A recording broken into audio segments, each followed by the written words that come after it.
You can start whenever you're ready. You have 30 minutes because someone is behind you. Is there a button for these mics? No, or they're live.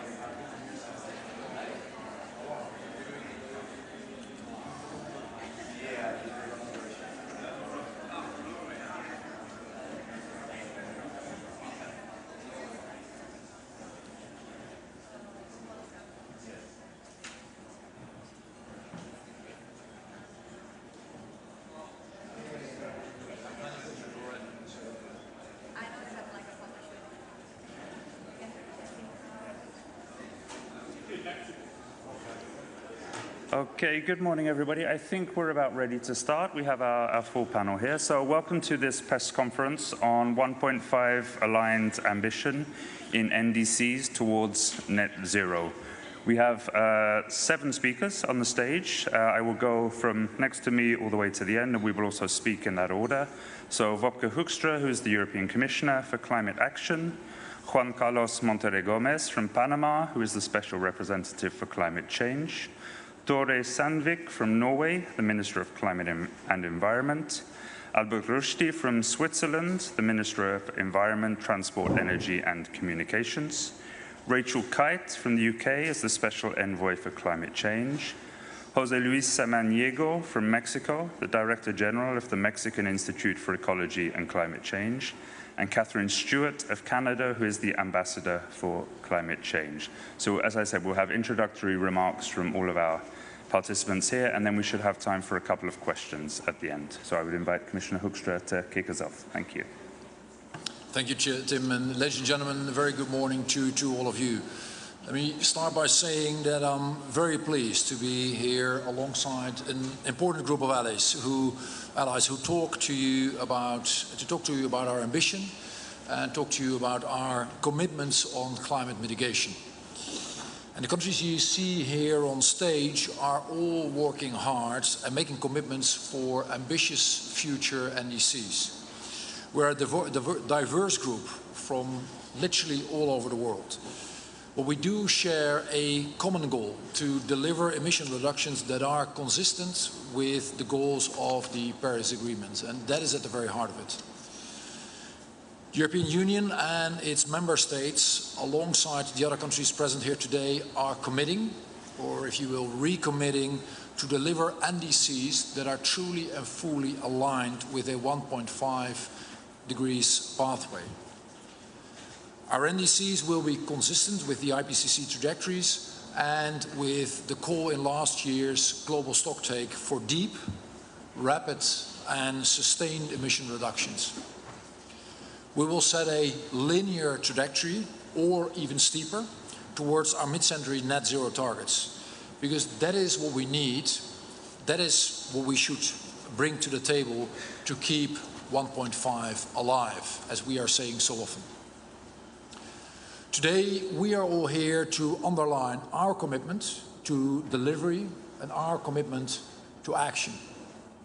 We believe that these commitments set the bar for us, but also for other parties and their NDCs too. And I would like to acknowledge, I would like to applaud those that have already submitted NDCs which are aligned with this objective. And I want to truly thank all the friends around this table, the many people who put hard work into this on the stage and beyond to make sure we're making these new commitments today. And also I would like to call on all others, in particular those in major economies, to join us and to make similar commitments for their own NDCs. This truly is crucial. It is absolutely pivotal that 1.5 will remain alive. Ladies and gentlemen, I know you're very much focused on the negotiating texts this morning, but we truly all also wanted to take this moment to recall the critical importance for our process of setting ambitious NDCs. This is what keeps us on track to deliver on the Paris Agreement, and in the end, that is what we are all here for. Thank you very much. Thank you very much, Commissioner. I now give the floor to the representative of Panama, please. Thank you very much, everybody. Colleagues, we have no more time to lose. We have been trying to get this crisis under control for the past 32 years, and on the way we have more than double emissions. If we really want a chance for survival, we need ambitious NDCs from everyone. It is time to ramp up efforts across the board from all countries. And this meeting today, this press conference, could not be more important, as we just got a new version of the negotiating text, which does not include a strong provisions for mitigation or strong provisions for ambitions. Not having a strong provisions for mitigations is a death sentence to my people. Not having a strong provisions for mitigation is a step further into extinction. Not having a strong provisions for mitigation is basically giving up. And we have no time to give up. This is why we're up here. All the countries that have joined this press release and that are present here today know that we have a chance at survival, know that we can take steps further to make sure current and future generations have a planet that is livable. So this is a show of unity across the board, from north to south and south to north. And the G0 nations, which I'm representing here, Bhutan, Suriname, Madagascar, and Panama, have shown that even with little resources, we can still push forward. However, we also need the mitigation commitments in the new text, and we also need more finance to be able to keep our carbon negative status. The current text does not move us forward on ambition, it moves us forward towards extinction. Thank you very much. Thank you very much. I give the floor to the Minister from Norway. Thank you. The announcement today is an important step forward. Inspired by the examples set by the United Kingdom, the United Arab Emirates and Brazil, these nations have demonstrated leadership through the ambition of the 2035 NDC targets and by making earlier commitments. The progress of carbon negative and carbon neutral countries serves as a reminder of the transformative path we must collectively pursue. Their actions provide the necessary signal of determination amidst challenging negotiations. As we approach the final days of COP29, it is clear that the discussions remain difficult, and consensus on a strong message about mitigation is still elusive. There is a real risk of falling short. This makes it all the more crucial to send a clear signal of a high ambition for emissions reductions without delay. We must reinforce the message that the Paris Agreement is functioning as intended, that the outcomes of the last year's global stocktake are meaningful, and that countries are committed to implementing the agreements reached. Upholding the 1.5-degree targets is critical, as is ensuring robust follow-up on key elements, including paragraph 28 and 33 of the COP28 decision. Norway is proud to join this announcement alongside several other nations, including our close partners in the European Union. We hope that this collective commitment to ambitious NDCs will contribute to delivering a strong and clear outcome on mitigation ambition at COP29. Thank you. Thank you very much. I give the floor now to the Minister from Switzerland. Thank you very much, Excellencies, ladies and gentlemen. As an alpine country, Switzerland is particularly vulnerable to the effects of climate change. 1 degree warming globally means 2 degrees in Switzerland. The impacts are getting stronger. We saw it this year again in our mountains with several damages. For this reason, we have always been committed to contribute to an effective and efficient climate regime. We call upon others, in particular G20 countries, who hold 80% of world emissions, to join the effort and to submit national climate targets for the period 2031 and 2035. We are ready, also Switzerland, to do our part. Switzerland intends to submit its 2035 NDCs by the deadline of 10 February 2025. Our NDC will be aligned with the 1.5-degree objective. It will also be aligned with our long-term strategy. Our climate policy is strongly rooted in our democratic process. The Swiss population approved by a public vote our new law on climate change and innovation. It anchored by this into law our net zero objective for 2050. The law sets indicative targets for the period between 2031 and 2040. It also sets indicative sectoral targets for building, transport and industry. It's important to respect all the population. With the votation, we have our population behind this goal. Next year, our Parliament will start discussions on the precise measures to achieve our NDCs for the period after 2030. This will again be subject to the democratic debate. This ensures that these measures are accepted by the population. Having NDCs that are easy to understand and compare is key to build a positive momentum for NDCs next year. In addition to strong targets, we also need stronger implementation. Clear politics and measures at home are key. Well-designed NDCs send as well signals to the private sector and enhance investments in the economic sector of the future. Excellencies, dear colleagues, we need clear language on NDCs to come out of Baku. I hope that the negotiation can deliver this signal. We invite all other countries to join our initiative and to work together to tackle the incredible challenge. Thank you for your attention. Thank you very much, Minister. I give the floor now to the Special Envoy from the UK. Thank you very much. It's important that we're here today, and we're pleased to be here with our colleagues. When the UK announced our ambitious 1.5 aligned NDC with an 81% reduction on 1990 levels by 2035, we called for other countries to match our ambition to address the urgency of climate change, following the increasingly stark warnings from the United Nations that the world is off track to limit global temperature rises to 1.5 degrees. Our ambitious yet pragmatic NDC is not just crucial for limiting global warming as part of our collective international efforts in line with the Paris Agreement. In the UK, our NDC is a key instrument for our domestic economic growth and prosperity because it will attract investment and is attracting investment into our increasingly low carbon economy. We're here today with other nations who are committing to ambitious NDCs that are aligned with the outcomes of the global stocktake agreed at COP28. At COP28, we agreed that NDCs should be economy-wide, 1.5 degrees aligned, and cover all greenhouse gases. In the context of what we're doing here at COP29, it is important that we cannot slide back from this agreement, and we should collectively agree to move forward to act on this agreement.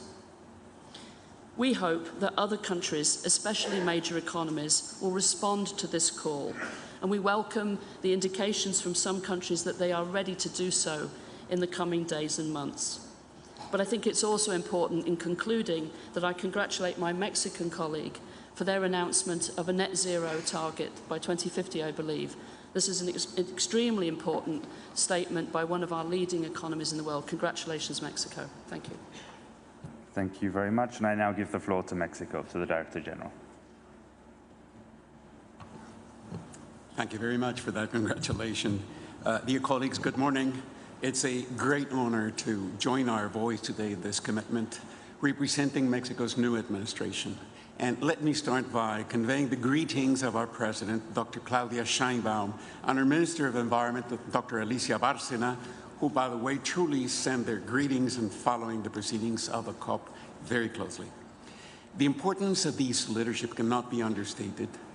Mexico's environmental policy today is headed by two women who are not just scientists, but longtime social movement leaders and true believers in the importance of climate justice and the undeniable foundation for our shared prosperity. One would hope that no one that is attending the climate COP would need reminding of the catastrophic future we are heading towards if things don't change drastically and soon.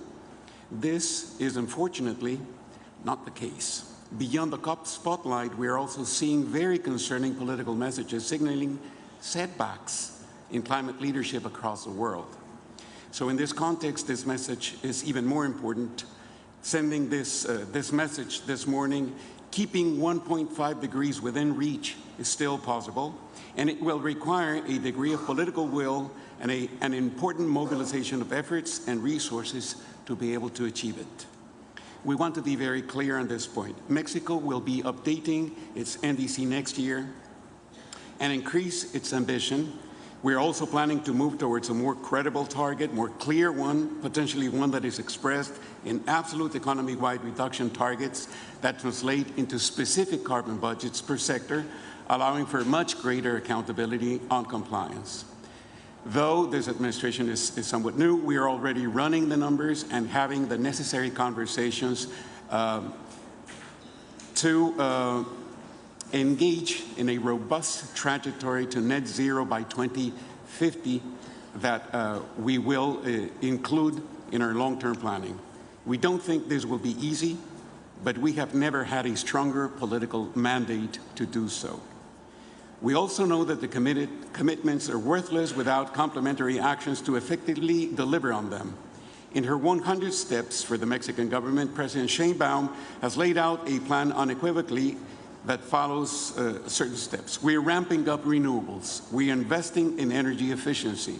We are betting strongly on circular economy and on nature-based solutions, electrifying transportation, significantly extending our railway systems, cleaning up and recovering our rivers. All of these priority interventions are being designed in a way that deliberately and significantly contribute to reducing social inequalities, creating thousands of new and decent jobs, dynamizing the economy, and boosting national technology production. We hope others will join us in understanding that profound and transformative climate action, as well as a healthy environment, is key for human welfare. Thank you very much. Thank you very much, sir. And now I give the floor to Ambassador Stewart for Canada. Thank you. It is an honor to address you today among this group of leading governments committed to submitting ambitious new NDCs. Tackling the climate emergency is both an environmental imperative and an economic opportunity. That's why Canada joins this group here today in solidarity with the objectives of the Paris Agreement. In 2022, Canada put in place our 2030 emissions reduction plan to live up to those objectives, with a sector-by-sector approach that is slashing emissions while strengthening our economy. Our plan is working. Canada's emissions are the lowest they have been in 25 years. We are bending the curve, and at the same time, our economy is growing. This is progress. Today's show of solidarity is a demonstration of the global commitment to the Paris Agreement. We know that climate ambition means immense opportunities. It means pushing the boundaries of innovation and green technology. It means building partnerships with private sector, communities, and Indigenous people. It means bringing hope to our kids, fighting for the generations to come. But more importantly, it means building a safer, more sustainable, and more prosperous future for all. Thank you. Thank you very much. Now, as you understand, our panelists do have a very busy morning, so I will just take a couple of questions. I will go first in front of me here to Reuters. Hi, thank you. Kate Abnett from Reuters. Please, could I ask the panelists for their reaction to the NCQG negotiating text this morning? And in particular, you're here to agree a global climate finance target. There's no number on that target in this text. Why is there no number? Okay, who would like to go first? Commissioner? As for the text overall, I'm not going to sugarcoat it. It is clearly unacceptable as it stands now. Thank you, Commissioner. Anything anybody else would like to add to that? If not, then I will take a second question. Yes, here on the aisle in the middle. The mic's coming from behind you.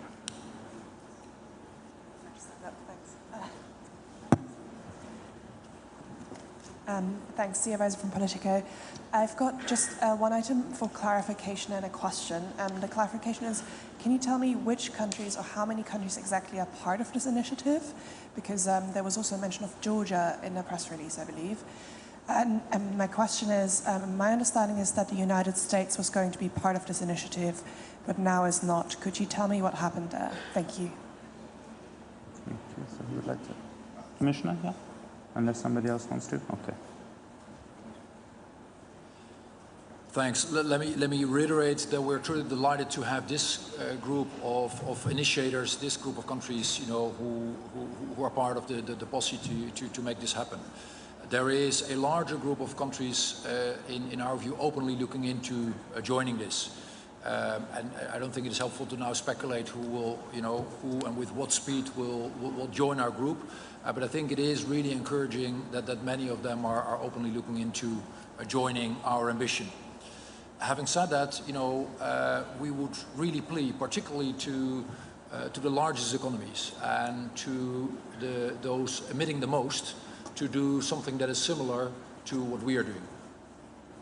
Okay, thank you very much, Commissioner. I will take one more question and then we'll wrap it up. The gentleman in the green jumper. Thank you so much, Lucas Krieger for Table Media. You did this call for more ambitious NDCs, so this is a question for the developed countries represented on the panel. But you haven't brought forward an NDC yourselves, like the ones that haven't. Are you going to meet the deadline? And wouldn't that call be much more credible if you already put forward the NDC for 2035? Thank you.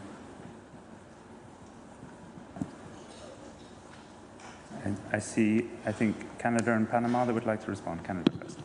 Yes, happy to respond to that. The decision of our NDC, our next target is currently being considered by our cabinet. We have a Net Zero Accountability Act in Canada whereby that target needs to be set by December 1st of this year. And so we will be looking to submit our NDC on time in 2035 in February. Thank you. Thank you very much. I just want to clarify that the group of G0 nations, Panama, Bhutan, Madagascar, and Suriname, we have already complied with the carbon neutrality targets of the Paris Agreement. And on top of that, we are going to make all efforts possible to remain carbon negative by mid-century. Additionally, Panama is going to be presenting a new climate commitment. However, it's not going to be called an NDC.